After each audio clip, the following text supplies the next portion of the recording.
guys, my name is Gaurav and this is your class for the 12th class CBSE board for the poem number 2nd, elementary school classroom in Islam, stanza number 3rd. stanza 1st और 2nd मैंने clear कर दिया है पिछले videos के अंदर, link आपको description में मिल जाएगा। गाइस, एलिमेंट्री स्कूल के अंदर, इस पोएम के अंदर एलिमेंट्री मींस बेसिक एजुकेशन, जो स्लम एरिया के उन क्लासरूम के अंदर प्रोवाइड नहीं हो पा रही हैं just because of poor infrastructure, उसकी वजह से। और वहां के जो स्टूडेंट्स हैं, they can not grab all the opportunity. The real world is missing over there, the real world is missing over there.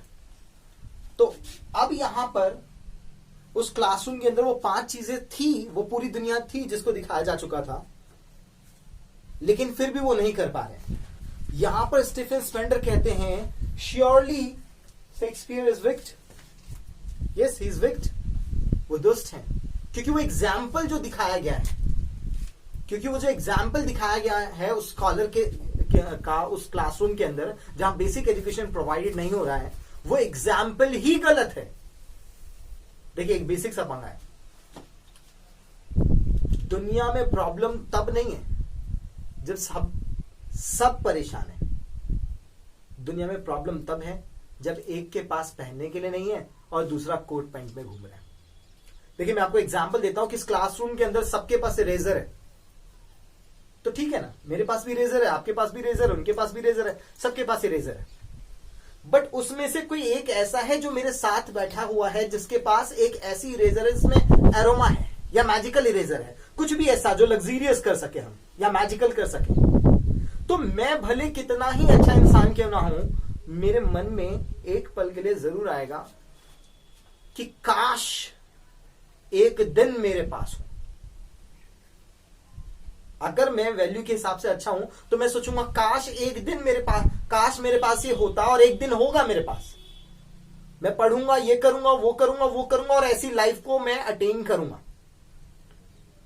अगर मैं एलिजिबल अपने आप को समझता हूं। लेकिन अगर एलिजिबल नहीं समझता हूं तो मैं सोचता हूं कि क्यों ना मैं इसे आज ही चुरा लूं। 2 मेंटालिटी चल सकती है। अगर आप उस चीज के लिए एलिजिबल हैं तो आप सोचते हैं कि एक दिन मेरे पास ऐसी लाइफ होगी, लेकिन अगर आप एलिजिबल नहीं हैं तो आपको ऐसा नजर आता है कि क्यों ना आज ही मैं इस लाइफ को अटेन कर लूं या स्टिल कर लूं।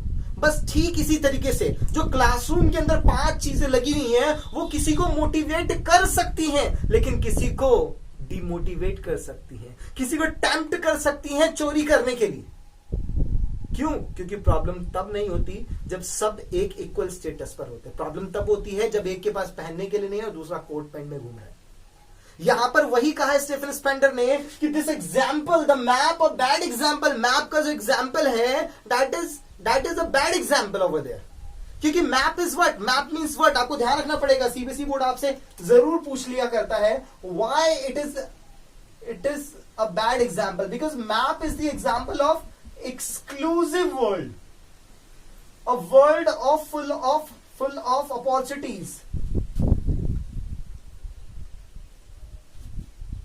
privilege, many opportunity and privilege are being provided by that world.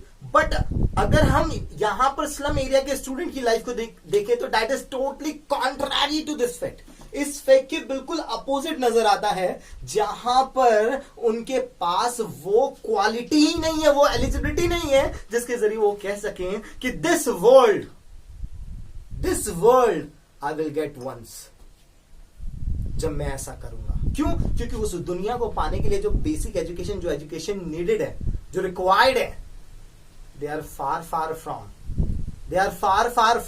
Star of words, they are far from star of words. तो इस वजह से पोइट कह रहे हैं कि surely Shakespeare is wicked, the map a bad example, the map is a bad example. Yes, true, the map is a bad example because in map what is over there, map में क्या है, map में वो सारी चीजें हैं जो एक क्रिमिनल माइंडेड के लिए एक मोटिवेशन बनती है।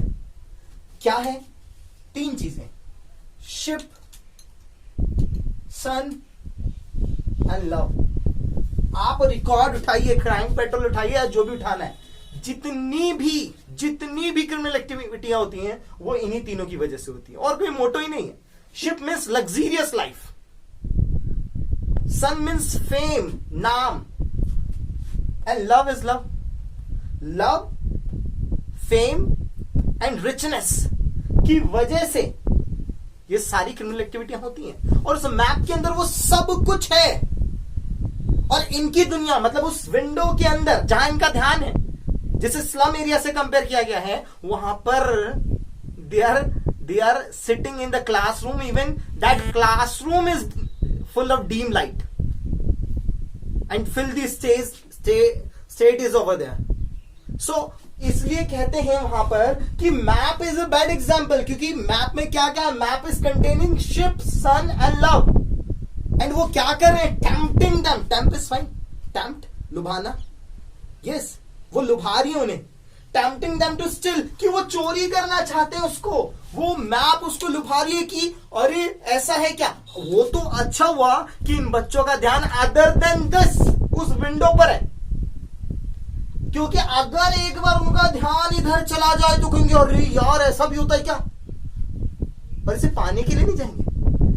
ये हमारी तरह नहीं है कि हाँ मेरे पास एजुकेशन है, मैं एलिजिबल हूं, एक दिन मेरे पास भी ये लाइफ होगी, नहीं, यहां पर ऐसा मामला नहीं है। यहां पर मामला कैसा है कि मुझे आज ही चाहिए, और वो उसको अटेन करने के बदले क्या करेंगे, स्टील करने के लिए जाएंगे, चोरी करने के लिए जाएंगे। और पता है क्या होगा कि इन बच्चों का ध्यान अदर देन दिस, क्लासरूम को छोड़कर, क्लासरूम में क्या वो 5 चीजें, अल्टीमेट कहें तो पूरी दुनिया है, फुल ऑफ अपॉर्चुनिटी है, वो 5 चीजें जो पूरी दुनिया जो है उस क्लासरूम के अंदर, उसको छोड़कर वो विंडो में देख रहे हैं। अगर उनका ध्यान गया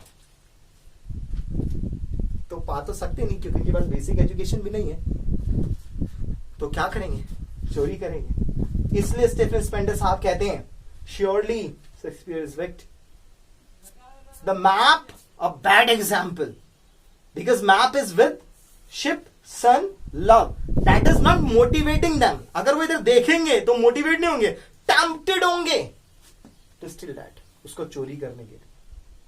और जैसे ही tempted होंगे, समझिएगा, बहुत अच्छी लाइन है, for lives that slyly turn in their cramped holes।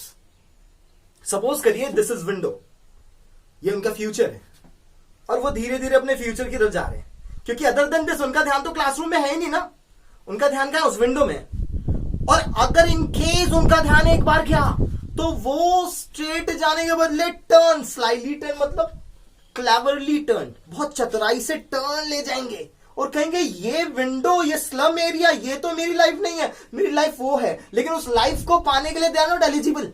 तो वो क्या करेंगे, इस केस के अंदर टेम्प्टेड टेस्टर से चोरी कर देंगे। और एक बार अगर चोरी करा, फॉर लाइफ, इनकी जिंदगियां, लाइफ प्लूरल फॉर्म यूज करा है, सभी लोगों की इस्लाम एरिया में जिनके पास एजुकेशन नहीं है या कहीं भी एजुकेशन नहीं है, स्लाइटली टर्न, उनकी दुनिया, स्लाइटली मतलब क्लेवरली, बहुत चतुराई से उनकी जिंदगी टर्न हो जाएगी into the cramped holes, means catacomb, कब्र के अंदर, ताबूत के अंदर चली जाएगी। क्योंकि एक बार चोरी करने के बाद from fog to endless night, लाइन का मतलब समझिए, from fog to endless night, जिस जगह को छोड़ते हैं उसके लिए फ्रॉम लगाते हैं, और जिस जगह पे पहुंचते हैं उसके लिए टू लगाते हैं। वो कहां जा रहे थे, वो विंडो की तरफ जा रहे थे, विंडो उनकी लाइफ थी, सब कुछ वो विंडो थी। विंडो को किससे कंपेयर करा गया है, स्लम एरिया से। क्लासरूम को किससे कंपेयर करा गया है, रियल वर्ल्ड से, जहां पर एजुकेशन है, अपॉर्चुनिटीज है, लेकिन बच्चों का ध्यान वहां पर नहीं है, तो विंडो की तरफ मूव कर रहे थे। लेकिन अगर एक बार उन्होंने पलट कर देखा कि क्लासरूम के अंदर क्या है, तो समझ जाएंगे कि ये सब कुछ मैं पा तो नहीं सकता। क्यों? क्योंकि मेरे पास बेसिक एजुकेशन भी, एलिमेंट्री स्कूल मतलब बेसिक एजुकेशन, वो भी नहीं है। तो मैं क्या करूं, इसको चोरी करूंगा। और उनकी दुनिया, याद हो अगर, तो इस विंडो को हमने कहा था, हमने फॉग, धुंधली दुनिया, अनिश्चितताओं की दुनिया कि कुछ बनेंगे भी कि नहीं। यहां से टर्न होंगे और टर्न होकर कहां जाएंगे, from fog to endless night. अब उस मैप को एंडलेस कहा जा रहा है, एंडलेस नाइट। पता है क्यों? क्योंकि फॉग में, अच्छा आप बताइए, आप हैं, मैं हूं, हमारे बीच में अगर फॉग आ जाए, काफी धुंध आ जाए, तो हम एक दूसरे को कैसे देखेंगे, धुंधले। लेकिन अगर आप और मैं, और अंधेरा हो जाए काफी, वो भी नाइट कैसी, रात कैसी, एंडलेस। देखिए कभी एंडलेस नाइट, अभी दिखाता हूं। नाइट में अंधेरा होता है।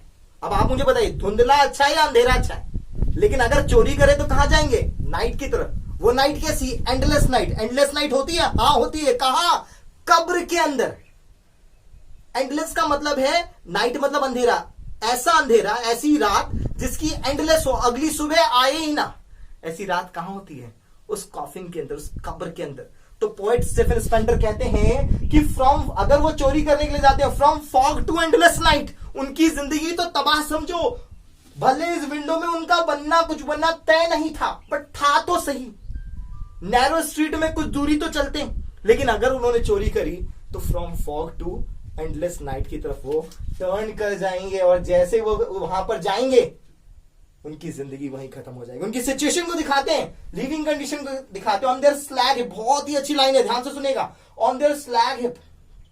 स्लम एरिया आमतौर पर कहां पाए जाते हैं? स्लैग हिप पे पाए जाते हैं, कूड़े के ढेर के ऊपर पाए जाते हैं। वो डिनोटेड करा जा रहा है दीज चिल्ड्रन, बच्चों के पास बहुत अच्छी लाइन है, वियर स्किन्स। इनके पास पहनने के लिए क्या है? स्किन पहनते हैं, स्किन। स्किन के ऊपर कपड़े पहनने के लिए नहीं। और उससे अगली लाइन तो और अच्छी है, where skin peep through by bones. Peep मतलब झांकना, कि पहनने के लिए उनके पास स्किन है और स्किन में से उनकी हड्डियां झांक रही हैं।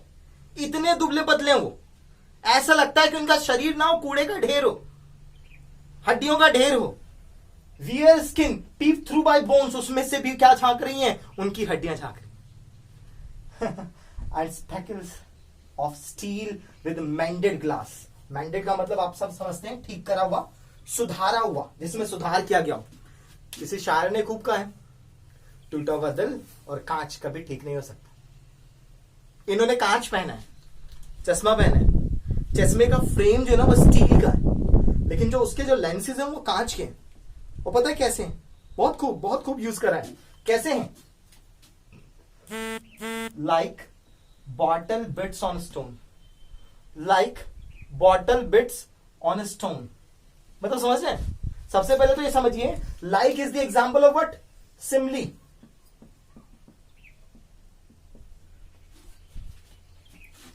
बॉटल बिट्स पॉइंटिंग डिवाइस की बात कर रहा हूं, बाकी के लिए वीडियो नंबर 2 चेक करें, लिंक में डिस्क्रिप्शन होगा। बॉटल बिट्स पॉइंटिंग डिवाइस के लिए, बॉटल बिट्स, बी रिपीट हो रहा है ना, that is an example of alliteration. That is an example of alliteration on stones. Like bottle, bottle को ऐसे मारा गया bits on stone. Bit मतलब टुकड़े, कि उनके कांच के ग्लासेस को जब हम तोड़ देते हैं, उसके टुकड़े टुकड़े को वापस मेंड कर दिया जाए, टुकड़े टुकड़े को उठा के वापस जोड़ दिया जाए और ऐसे चश्मे पहनाए। इससे वो क्या दिखाना चाहते हैं? पेपर में जरूर पूछा जाता है। चश्मे को नहीं दिखाना चाहते, जो वो देखते हैं उसको दिखाना चाहते हैं। वो किसको देखते हैं? विंडो को। विंडो किसका एग्जांपल है? स्लम एरिया का। क्लासरूम किसका? मैप किसका एग्जांपल है? एक्सक्लूसिव वर्ल्ड का। वो किसको देखते हैं? क्लासरूम को नहीं, वो किसको? विंडो को। विंडो कैसा है? जैसा चश्मा है। कैसा है चश्मा? मेंडेड glass. मेंडेड glass means constructive slum area. क्या याद रखना है मेंडेड ग्लास के लिए? Constructive slum area. कि स्लम एरियाज के अंदर अभी क्या चल रहा है? कंस्ट्रक्शन का काम चल रहा है। तो स्लम एरिया को नहीं दिखा रहे, वो चश्मे को दिखा रहे हैं, कि जैसा उनका चश्मा दिख रहा है वैसे ही, क्योंकि जैसी आंखें होती है वैसी तो चीजें दिखती है ना, तो वो इसी चीज से डिनोट कर रहा है कि चश्मा अगर उनका टूटा हुआ है तो इसका मतलब क्या है? कंस्ट्रक्टिव स्लम एरिया को डिनोटेड कर रहा है। कंस्ट्रक्टिव स्लम एरिया, तो उसको डिनोटेड कर रहा है कि ऐसे स्लम एरिया में रहते हैं, all their time and space, उनका जितना भी टाइम है, जितना भी स्पेस है, वो सब कहां है? इसी स्लम एरिया के अंदर। कैसा स्लम एरिया? कैसा slum area? Painted with a fog, जिनका, जहां इनका फ्यूचर क्या है? Painted with a fog. क्यों? क्योंकि एलिमेंट्री स्कूल में मतलब बेसिक एजुकेशन भी प्रोवाइडेड नहीं हो रही है स्टीफन स्पेंडर के अकॉर्डिंग। और जब ऐसा नहीं होगा तो क्या होगा? दे can not stand in this competitive world, far far from gusty waves. These children would be like rootless weeds की तरह नजर आएंगे ये लोग, है ना? तो कुछ ऐसे डिनोटेड करा जा रहा है कि इनको कोई भी पसंद नहीं करता, इनका सारा टाइम और सारा स्पेस कहां जाता है? इस फॉगी स्लम में। पेपर में 1 नंबर का क्वेश्चन है सीबीएसई की तरफ से, बनता है अक्सर। Foggy slum means what?